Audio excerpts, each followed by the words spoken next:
Good afternoon. Welcome to Unity, Church-Unitarian, to those of you here in the sanctuary and those of you joining us online. I'm Reverend Laura Cowton. I'm Unity's Minister of Congregational Care, and I bid you all welcome as we gather to celebrate and remember the life of Judith Myers Kinsey, embracing her memory with stories and song and music, with honesty, with mourning, and with love. In beloved community, we enter into a circle of grief and memory and hope for a time. All are welcome here. May you find it a blessing. May you find it healing and nourishing. We invite you also to join with Judy's family for a reception in the parish hall following the service today. We are mindful that many faith traditions inform our individual journeys, and we hold in gratitude the foundations of love and service that these traditions hold in common. In keeping with our Unitarian Universalist tradition and practiced here at Unity Church, we light a chalice flame, a symbol which reminds us of our own living, reminds us of life, the light of a human life, which is sacred. It is sacred in its being born, it is sacred in its living, and it is sacred in its dying.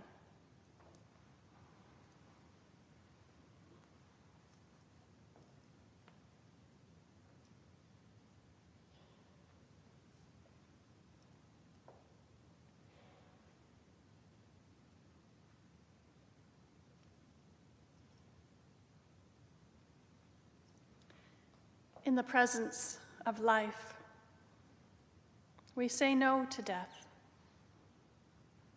In the presence of death, let us say yes to life. I invite you to rise in body or in spirit and join me in the responsive reading words that are written in your program.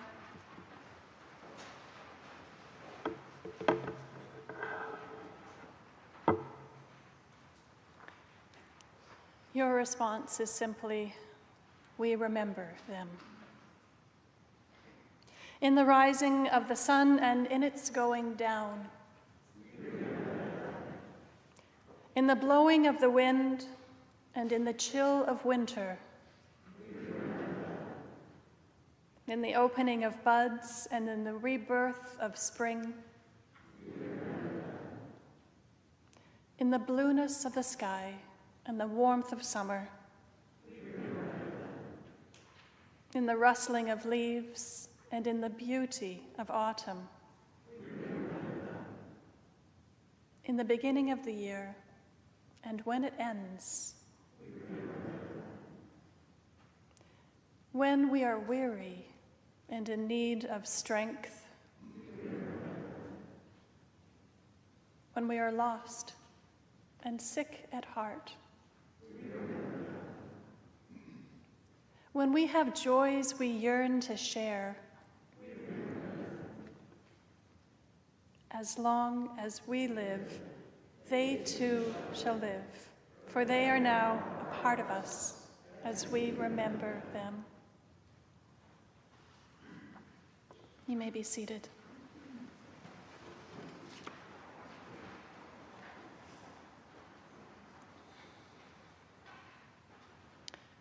We come together in community, as we are doing this moment, to acknowledge our individual and collective grief, to share in what is gone from our lives because Judy has died, but also and just as importantly, what is in our lives because she has lived. Grief knows no rules. Feel it, however it appears to you. Do not hold back tears if they come. They are the rain of your friendship, the salt of your love. And do not hold back your smiles or your laughter if they come. They are the expression of your joy and your friendship, the sweetness of your love. The salty sweetness of our love mingles in so many ways. Each grief that we experience in our lives meets with each successive grief. In this way, what we do today honors all of them. Before the wonder of living and dying, we are humbled. In the midst of our sorrow and our grief, may we feel a sacred connection. Out of our memories and affections may flow a thanksgiving. In our gathering together, in our compassion and our love for one another, may healing begin. Let us share together a moment of silence for our own prayer and reflection, meditation, to gather our own individual thoughts and feelings and to remember the person that Judy was in your life, how she touched your life as we prepare to say our farewells together.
I'm Annie, and I'm Judy's grandmother. I gotta take a deep breath, sorry. You're what? Deep breathing. Okay. I was recently in a play down at the Manorville Opera House. Whew. And Grandma didn't know that, or she did know that I was gonna be in this, but she never got a chance to see it. So I'm gonna be singing the duet with my counterpart, Kason, who was the hero. I was his sweetheart. This play, Grandma, I didn't even audition for it. I was on vacation, and I had expressed some interest in being in this theater, and all of a sudden, in the middle of this vacation, I was actually on Mount Hood, and I all of a sudden get in the split second I got some cell service, I just get blown up with texts and calls from the director, several of our friends asking me to play the heroine in this show. And the director said, Annie, I saw you act many years ago. I think you're great. I want you to be the heroine. And I said, I'm not sure if that's a compliment or... And Grandma decided it was a compliment. So I will be performing at the end of a beautiful day.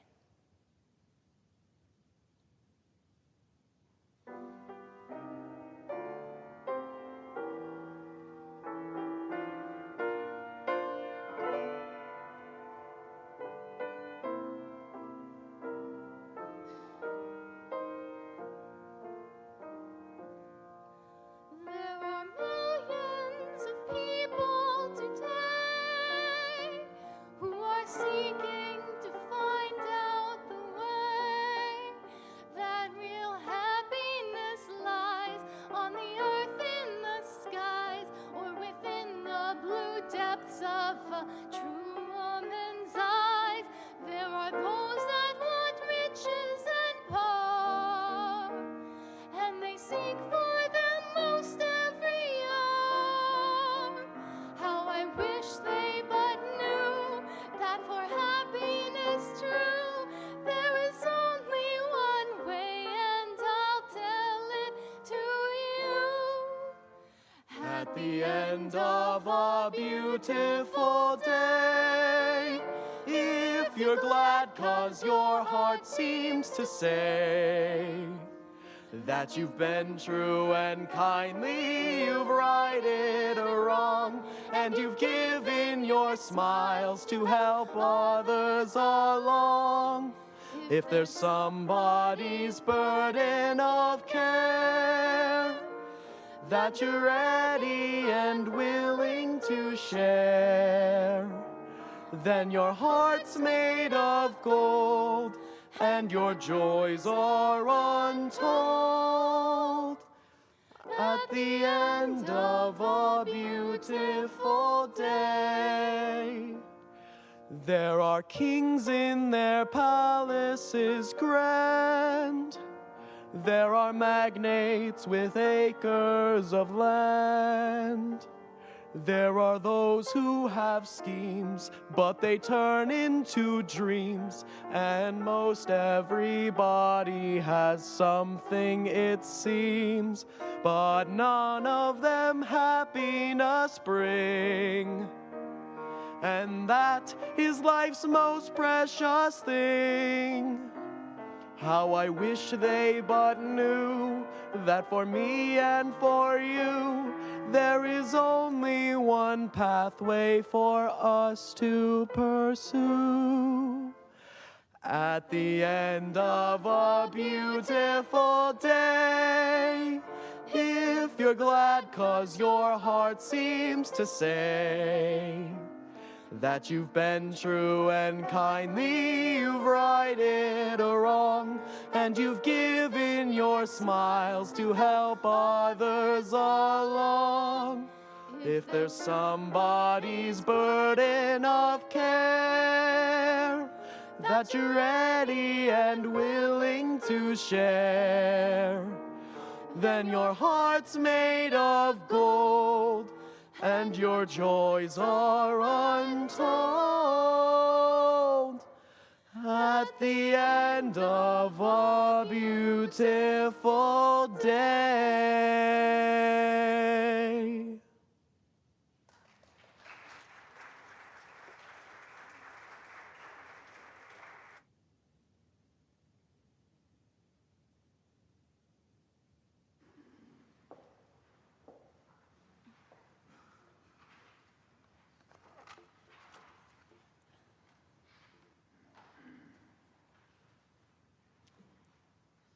Then Almitra spoke, saying, "We would ask now of death." And he said, "You would know the secret of death, but how shall you find it unless you seek it in the heart of life?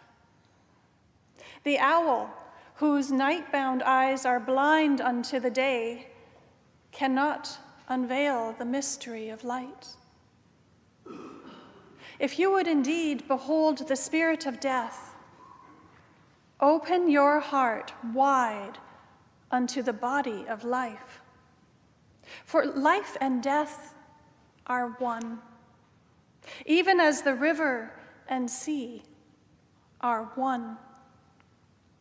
For what is it to die but to stand naked in the wind and to melt into the sun? And what is it to cease breathing but to free the breath from its restless tides, that it may rise and expand and seek God unencumbered? Only when you drink from the river of silence shall you indeed sing. And when you have reached the mountaintop, then you shall begin to climb. And when the earth shall claim your limbs, then you shall truly dance.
I'm so happy to see all of you here. Thank you for coming today. My brother James and I were dedicated in this church decades ago. And it means a lot that there are so many people here to celebrate my mom. But what I really want to know is, what year did we move from the basement of the farm to the rest of the house? And who gave me that Waterford salad bowl for my wedding? What did my great-grandfather on my dad's side do for a living? Who made that quilt that was on my bed in 1983?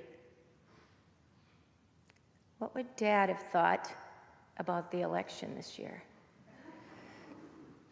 Where can I find that recipe for the salad that you made with black olives and homemade croutons? And why did you start calling me Peanut 54 years ago? And how were the back of your hands so soft all the time?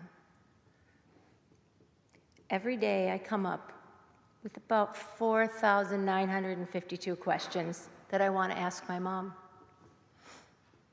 Most moms know a lot, but honestly, my mom knew everything. I stand by that fact, and until a day or two before she died, her memory was at least 10 times better than mine. And I'd reckon to say better than most of yours. She remembered dates, music and composers, specifics about relatives, not even from her side of the family. She remembered reasons for arguments that were long ago mended, the history of every candlestick ever made, and recipes that were made only once a year. I know the rest of my family will be very relieved to know that the family recipe for oyster stew died along with her.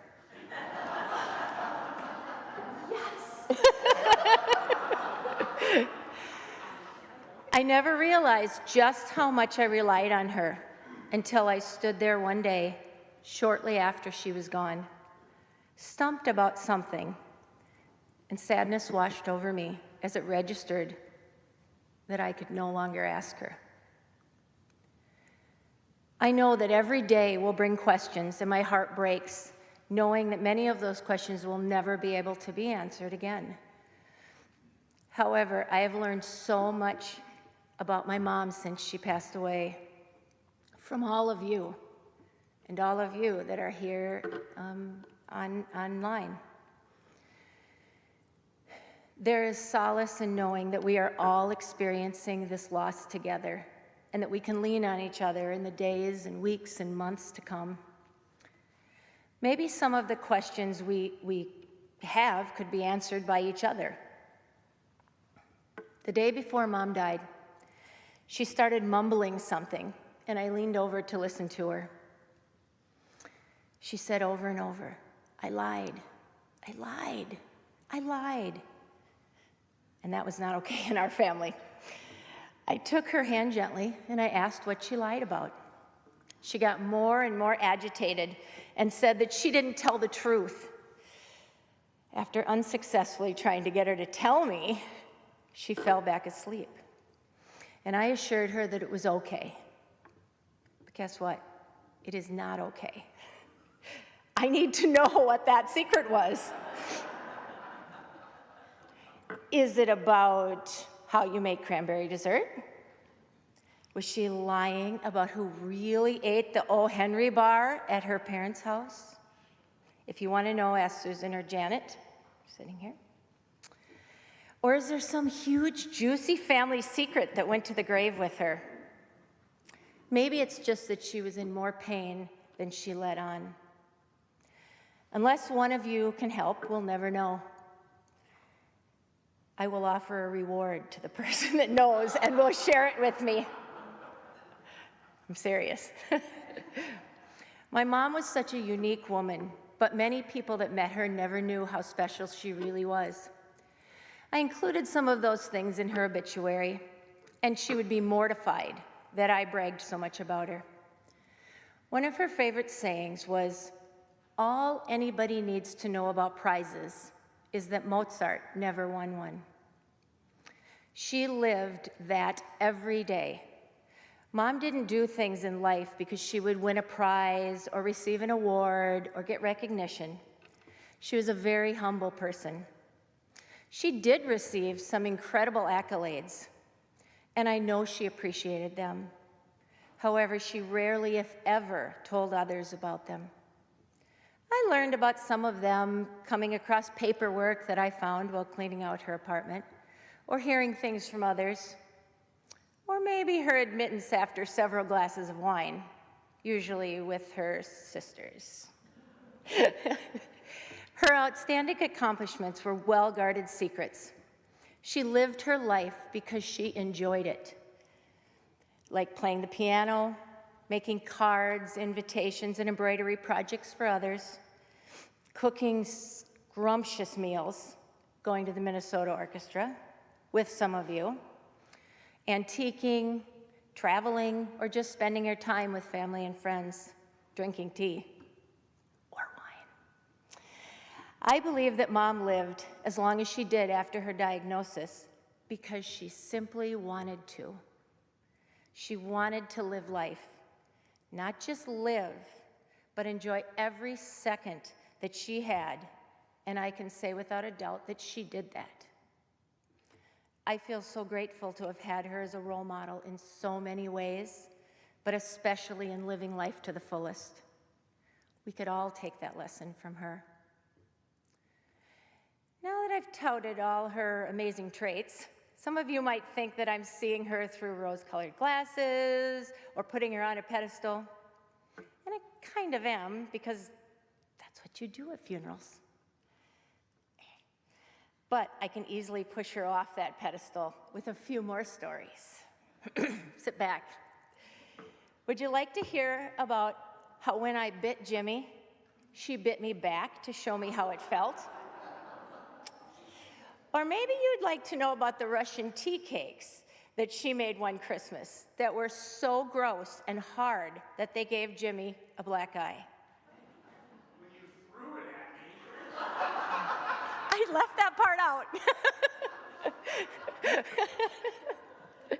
Oh, I know. You should hear about the time that she locked the keys in the car on our family vacation, out in the middle of nowhere, in Canada, on a national holiday, so we couldn't call anyone for help because everything was shut down. There was also that time that she walked around the airport and all of her business meetings with the long sticker on the back of her pants that showed what size she was wearing. She was mortified. The worst moments I can remember about her evilness was when I was 5. I had innocently taken several dimes from her dresser, just to show my friend across the street. The problem for Mom came when she asked me about where the money went, and I lied about it, telling her that I didn't take it. So she made me sit in a hard chair against the kitchen wall, like a common criminal, while she called the police. She was sending me to jail. Okay, that part was my imagination. But she did call the mom of the friend who told her about the money. Traitor. She asked her what the best way to punish me was. And that woman told her that it was to spank me with a wooden spoon. And she actually did it. Don't get alarmed. This was the early 70s, and she couldn't hit very hard anyway.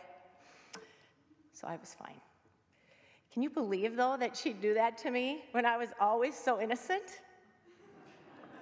Jimmy, this is your chance. Jeez. One of her guilty pleasures that wreaked havoc in the lives of her family, especially for those that contributed and enabled her, Susan and Janet, was her incessant collecting of glassware. I found candlesticks and dishes in places that you couldn't even imagine, even in the sewing machine cabinet. The very last piece I found a month after her cleaning out her apartment was in the back of the cupboard under the bathroom sink. The only saving grace to all of her dishes was that she actually did use them, and she remembered every piece she'd collected and where it was. There were so many that even with all the family and friends that took breakable remembrances, there are still enough left to set every Thanksgiving table in Minnesota. If you have fond memories of her treasures, please help yourself to something from the display tables outside here after the service to help you use the good china as she did. I could go on with her less than admirable traits, but most of the disasters she created were minor and often comical. She was actually a very extraordinary woman. As you were all aware, she was deeply invested in the events that occurred last Tuesday. Her passion for human rights, especially women's rights, were the core of who she was. She believed that women could do anything they set their minds to, and that they should not be treated any differently than men. This was evident in the way she lived her life, acted during her career, and raising Jimmy and I. We both had equal chores, regardless of gender biases that were still present in the 70s and 80s. We were given and played with the same toys, from cars to dolls to Legos. We had the same expectations of being well-rounded by playing sports, creating music, public speaking, focusing on education and learning. This has served both of us well in our lives and made us appreciate hard work, continuous learning, and treating others with fairness and understanding. I know that Mom would be feeling disheartened and deeply disappointed about what may happen to those rights that she believed in and fought so hard to instill in others. As you walk away today from this celebration, please do it with a sense of duty to Judy Kinsey and to humanity. The world is changing, and that's a fact. There are some harsh realities to that, including my mom no longer being with us to answer my questions. We have the power, but the inevitability of change can also be very soothing, positive, and meaningful. We have the power, just like my mom did, to change the world little by little with our heart and soul. We can stand up for the rights of others, like she did, leading young women in Girl Scouts, or displaying a pride flag from her granddaughter. We can do our duties to others by giving, as we are able, to causes that we believe in, as she did for Planned Parenthood, United Way, Minnesota Public Radio, and many more. Or becoming involved in reuniting people from their younger years, like she did recently with her high school and college classes. All of us can follow in her footsteps, maybe by peacefully protesting a woman's right to choose, as she did when she was 82. Like her, we can show kindness in assembling boxes for people living on the streets of Minneapolis, or sending a card or thoughtful gift to someone that needs it. You could carry on her tradition that she started with her granddaughters when they fought, which was often. Making them turn to each other and say, You're my sister, you're my friend, and I love you. they hated doing that.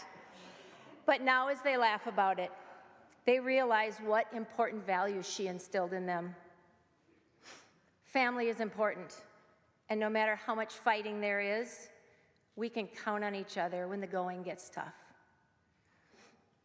She would often remind me that there are some things in life that if you choose not to participate in, you will never get another chance to relive that moment, and you will most likely regret it. So, if you get a chance to help someone who has fallen down physically or emotionally, or to gently correct someone that has misinformation, or to stand up to a bully, or to volunteer your time to lead a scout troop, or simply to offer understanding to someone instead of judging them, you will have carried on the life and legacy of Judith Ann Myers Kinsey. I feel so lucky to have had her in my life, to call her my mom, and to be able to pass on the values that she instilled in me. Please go forward and make a difference like she did.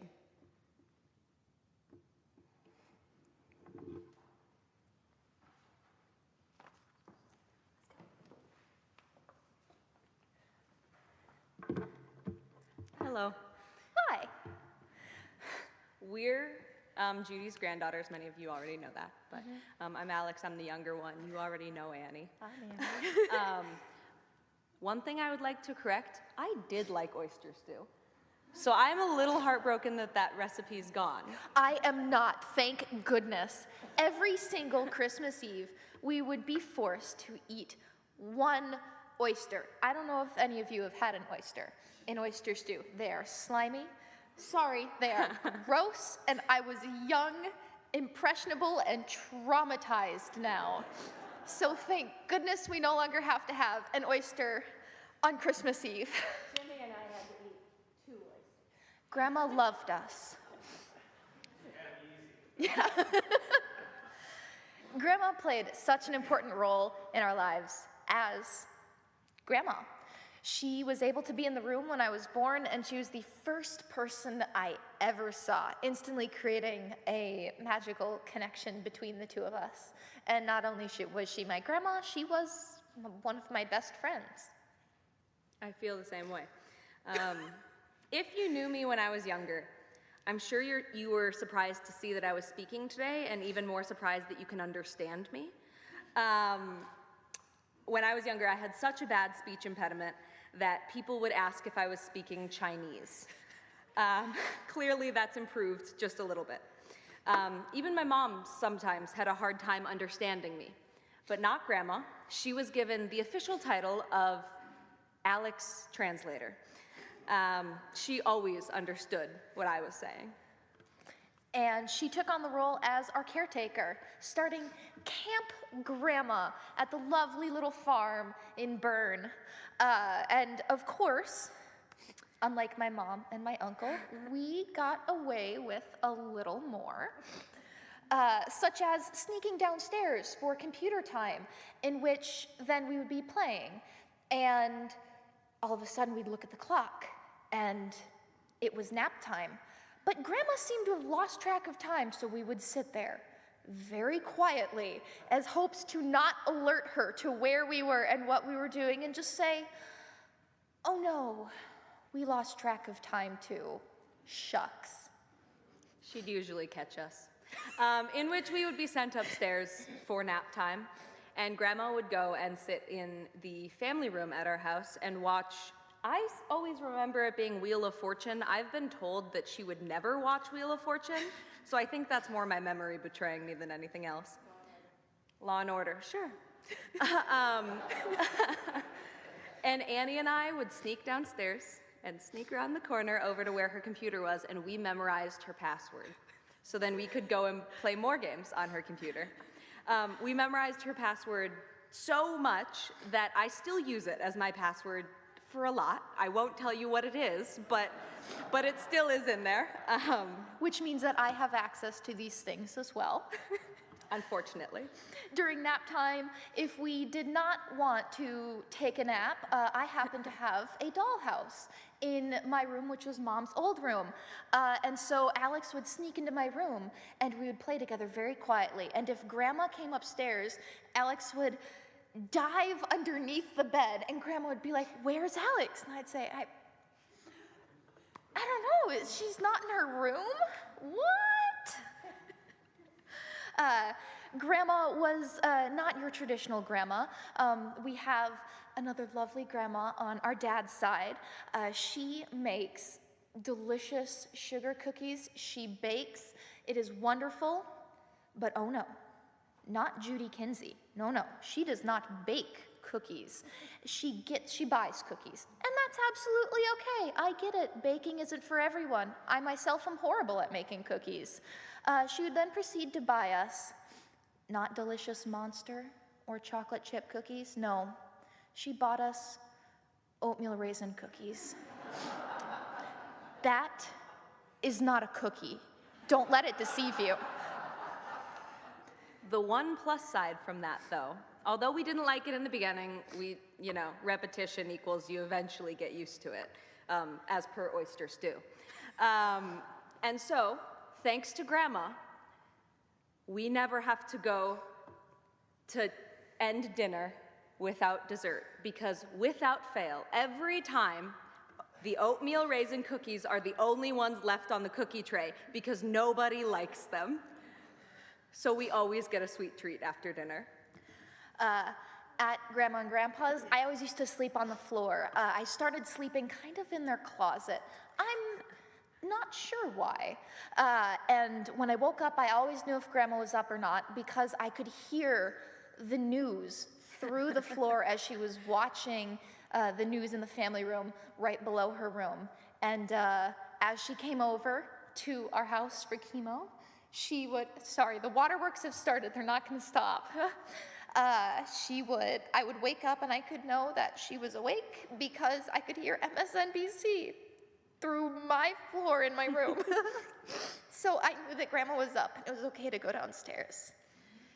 If any of you visited her in her condo after she moved up there, the guest room was also where the TV was. And Judy Kinsey did not sleep in. And she had to watch the news every morning.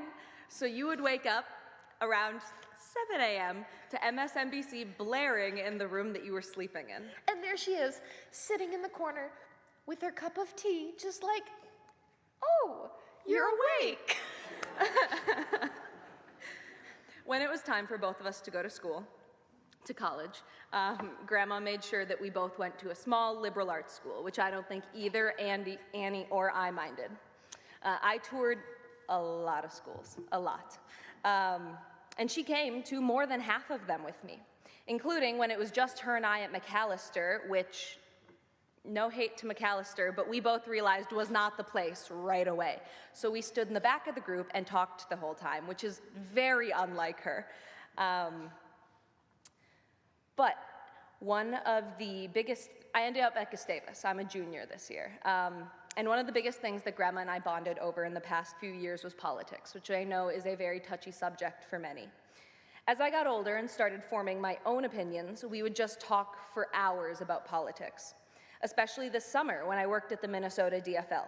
We would almost only talk about politics. She would call me for all of the insider information, and of course I'd tell her. In fact, the past few weeks of summer, I got tired of talking about politics, which, ask my roommates, you would think that unimaginable for me. When Grandma first got diagnosed in March of 2023, she made the goal of making it to my college graduation. Up until midsummer, that was still her goal. She realized it might be a little unrealistic because that's not till 2026. She then changed her goal to getting to vote for the first woman president. Part of me is glad she's not here to feel the disappointment seemingly many of us felt early Wednesday morning. But she still came with me to the polls to do just that, vote for what we had hoped was the first woman president. Well, she did not quite get to that goal. In a very Judy Kinsey-like fashion, she stayed just long enough for me to call her and tell her that I got into the top band at Gustavus, and not only that, but as section lead, and to tell her about my first day of my junior year. Thank you.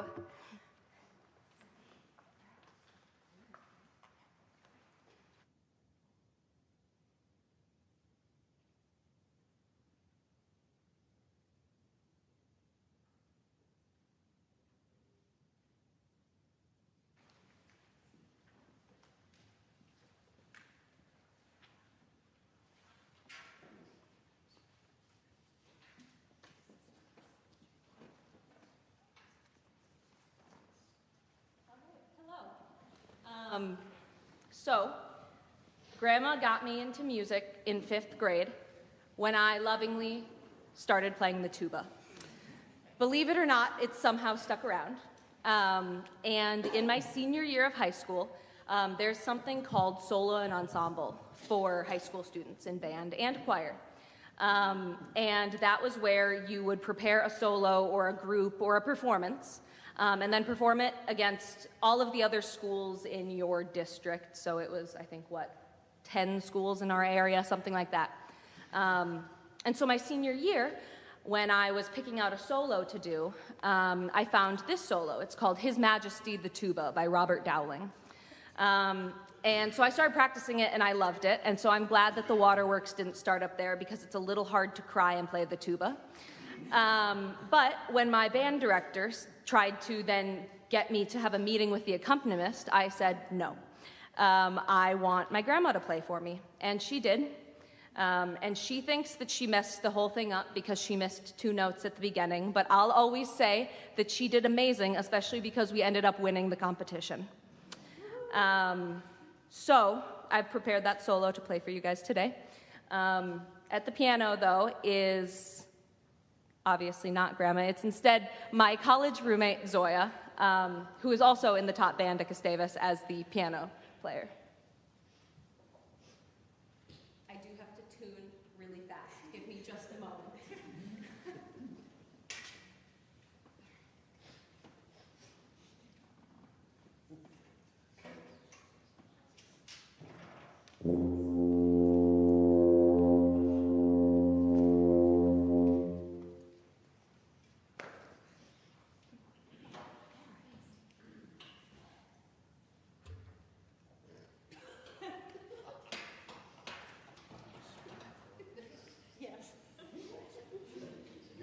grandmother would be horrified.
That was awesome.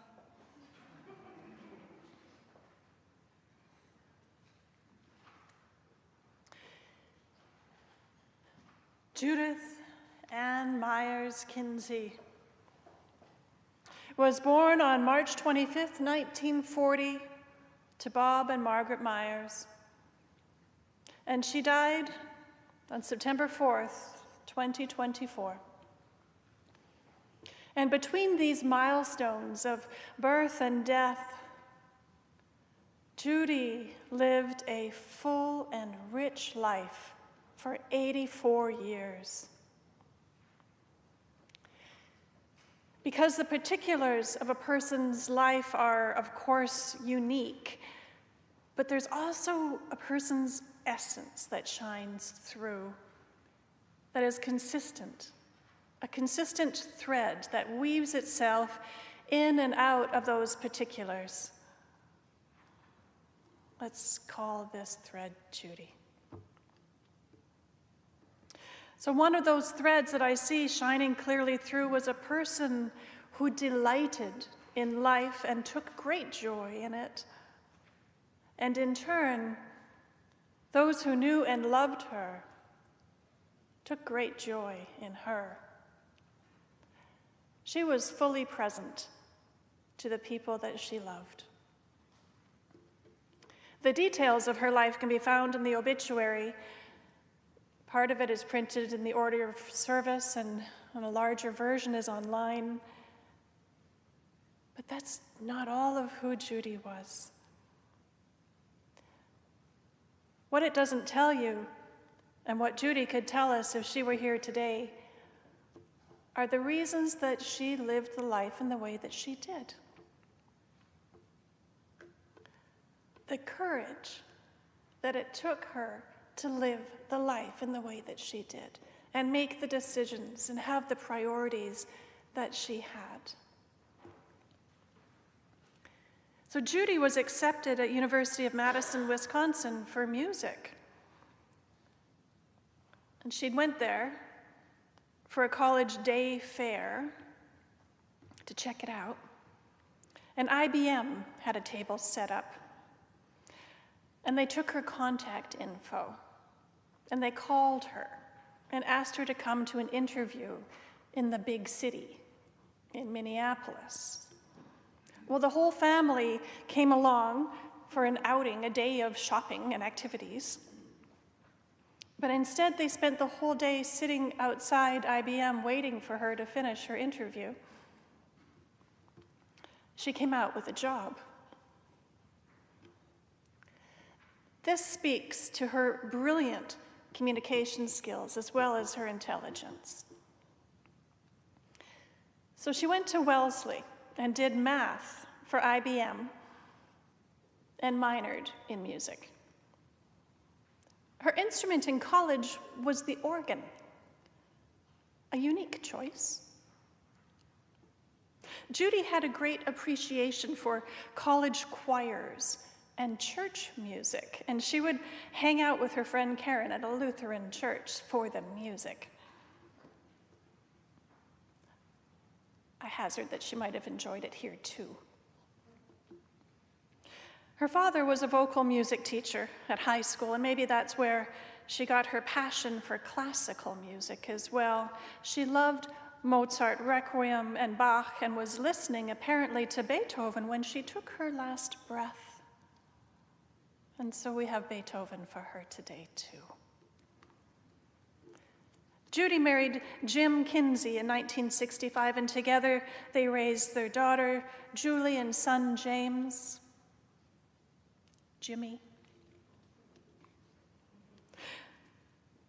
The most important thing to Judy was family and the people in her life. And this shows in how well she tended her relationships. Clearly, also in how much she impacted other people's lives, those of you here today. She was extremely close to her sisters, talking nearly every day for 80 years. She was proud of and actively involved in her children's lives and loved being a mom and a grandmom. She was a fierce champion of innovation and women's rights. And in her lengthy career at IBM, she was often the only woman in the room. She pushed boundaries. She took chances. She challenged people. She challenged systems.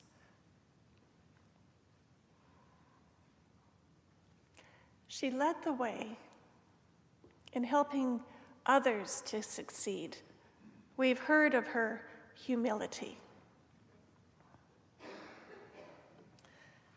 Instead of meeting barriers or challenges in her life with despair, with frustration, she met them head on. It's like she relished a challenge. Let's get through this. Let's see what we can make of this, and helping others to be brave. She never fell into sadness or despair, even with her diagnosis. She faced him head on by living life to the fullest as long as she possibly could, taking trips, coloring her hair purple, and eventually acquiring funky hats to cover the toll that cancer was taking on her body. She wanted to make people smile, and she lived her spirit on the outside as well. She faced her final days with the same spirit that fueled her life, with courage and strength, and building memories of loving relationships with others.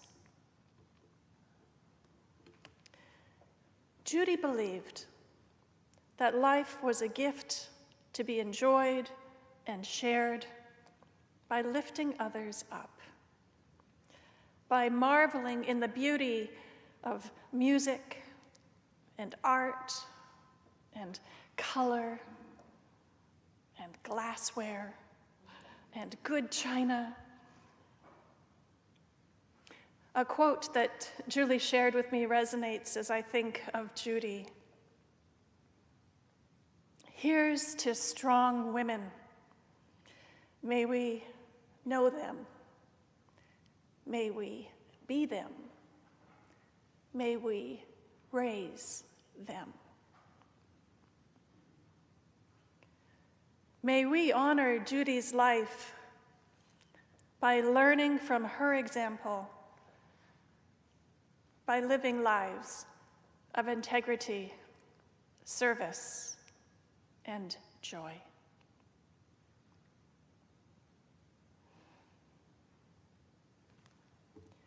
Will you please rise and join me in singing "Nearer, My God, to Thee," which I understand was a very dear hymn to Judy. It's number 87 in your hymnals.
We've heard about Judy's life, her passion, her commitments, her love of family. And I know that each one of you holds a story too. And I hope that you will share those stories with one another as you gather after this service. It is now our task to turn once again to our own lives and make of them a testament to the love and learnings and joy that Judy shared with us and with this world. We now turn to offer a blessing to Judy herself. May the universe receive and hold you. May you be whole and at peace. Those who love you and mourn for you will always know you in their learning, in their teaching, in their building of communities, in their exploring and adventuring and raising of strong women, in their living life to the fullest, regardless of the challenges that threaten to slow us down.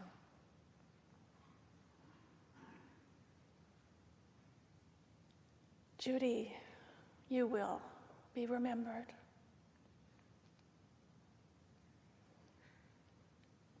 Will you join me in prayer?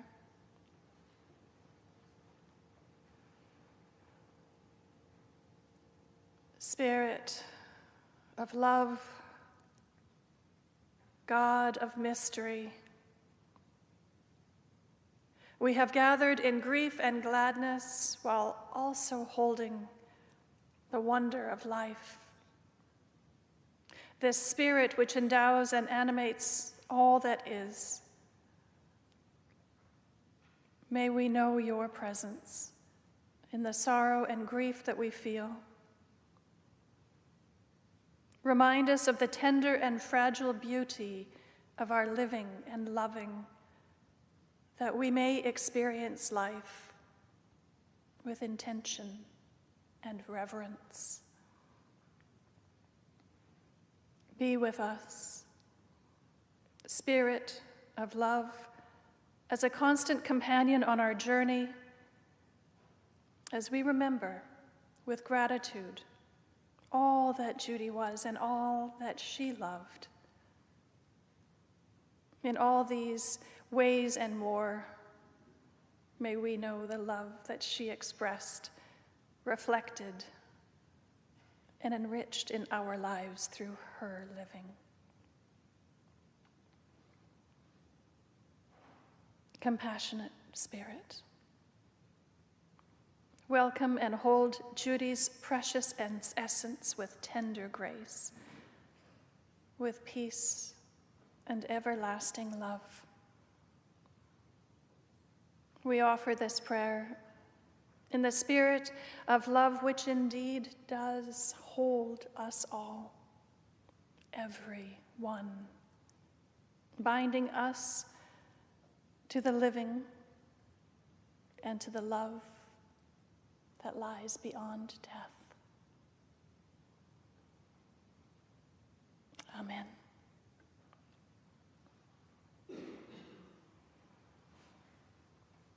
Though we extinguish this flame,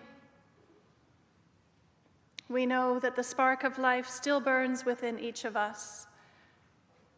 And we know that the light of Judy's life will continue to shine within each of our hearts.